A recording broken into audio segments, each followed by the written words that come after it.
Le travail de santé se décline, on va dire, dans l'ensemble de l'organisation, mais certainement en fonction des places occupées de manière un peu différente. D'abord au niveau de ce qu'on appelle en ergonomie l'opérateur ou on va dire le salarié, la personne au travail. Sans doute, une 1re responsabilité, si on peut parler en termes de responsabilité, en tout cas un premier impératif, c'est d'être attentif à ce que l'on ressent.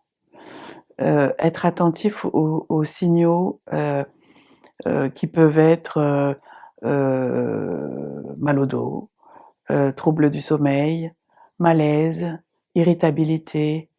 On a toutes sortes de signes qui nous montrent que, ah! Il y a quelque chose qui tourne pas rond. C'est pas rien. C'est pas rien parce que si on n'entend pas ça, ça risque fort de s'aggraver. On peut, recourir à des médicaments qui vont effacer les symptômes. Par exemple, le Doliprane. Ça va effacer les symptômes, ça va pas, vous voyez, c'est comme l'absentéisme, on peut pourchasser, les absences qui seraient de courtoisie, on peut casser le thermomètre, ça ne soigne pas la maladie. Ça permet juste, d'essayer de ne plus la voir jusqu'au moment où elle va réapparaître, mais alors de manière cette fois-ci, aggravée. Mais encore une fois, on ne peut pas, je vais prendre des exemples très simples, on ne peut pas, comme on sait aujourd'hui que, du fait de notre mode de vie, du fait de notre alimentation, du fait, du fait aussi des tensions, per vécues au travail. Je pensais j'ai une image qui me vient de jeunes, qui me disaient à l'occasion d'une séance de travail sur le travail, qu'elles ont pris 10 kilogrammes depuis qu'elles ont commencé à travailler.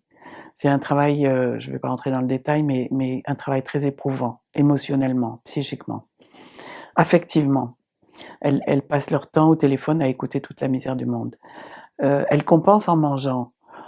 Quand tu as 23 ans, on prend 10-15 kilogrammes, ce sera pas sans effet. À moyen, mais certainement à long terme. Comment, trouver d'autres ressources que celles-là pour soutenir les épreuves du travail? Elles peuvent décider par exemple de faire un régime. Pour l'avoir discuté avec, beaucoup de monde, on ne fait pas un régime seul à la maison quand on est mère de famille, qu'on fait les repas, si d'une certaine manière il n'y a pas un travail de santé un peu collectif dans la famille sur le rapport à la nourriture. Au travail, c'est un peu la même chose, c'est-à-dire qu'on ne va pas soigner les tensions qu'on perçoit au travail, tout seul dans son coin. D'autres collègues, et notamment des ergonomes, ont montré depuis des années que dans le geste professionnel, la santé, la prévention est intégrée. Ce qu'on appelle les savoir-faire de prudence.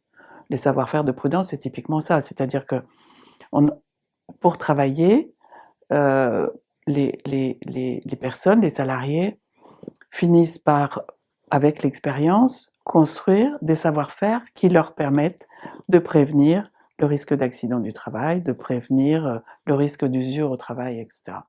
Pour pouvoir faire ce travail-là, et gagner en efficacité et en rapidité, on va dire, dans l'acquisition de ces savoir-faire, il faut que la transmission, par exemple, soit encore possible dans le monde du travail. C'est-à-dire qu'il faut qu'il y ait des temps d'échange entre collègues, entre plus anciens, entre, nouveaux recrutés.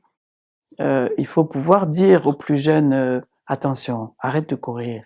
Tu vas pouvoir courir peut-être 1 mois, 2 mois, peut-être quelques années».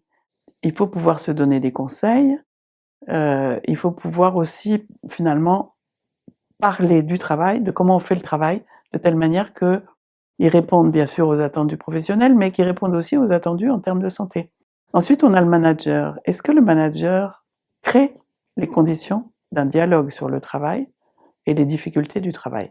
Est-ce qu'il est encore possible aujourd'hui, dans l'activité professionnelle au quotidien, d'échanger entre collègues, avec les managers, sur ça c'est compliqué en ce moment. Ça, il y a des collègues qui sont absents. comment on réorganise le travail pendant que les collègues sont absents? Hem, il est absent pourquoi, en fait? Est-ce que l'absence du collègue signale, des difficultés qui, en fait, sont largement partagées? Sauf que lui, il a lâché prise, avant les autres, mais les autres vont y arriver aussi. Est-ce que la question de la construction collective de la santé est l'objet d'échanges au travail et dans les réunions?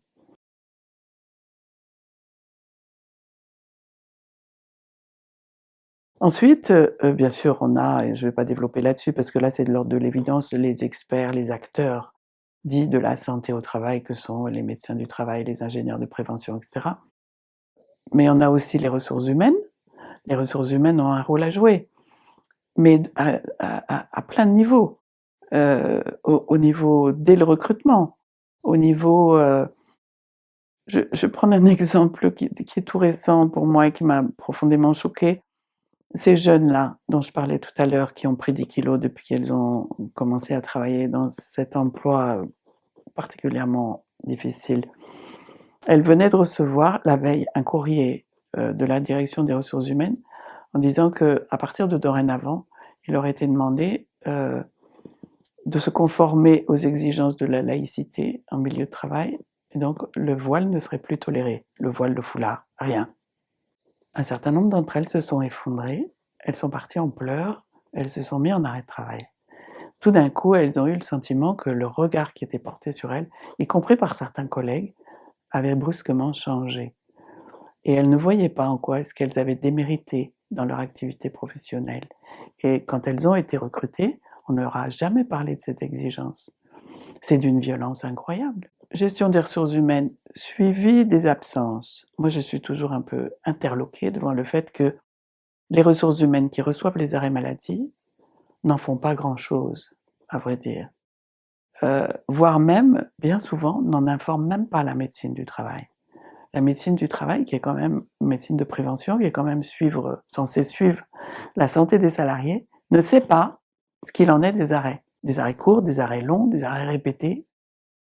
L'absence de dialogue, en fait, entre justement, heu, les services de santé au travail et les services de ressources humaines, c'est pathétique, sur le plan de la prise en compte de la prévention, de la santé somatique, psychique en milieu professionnel.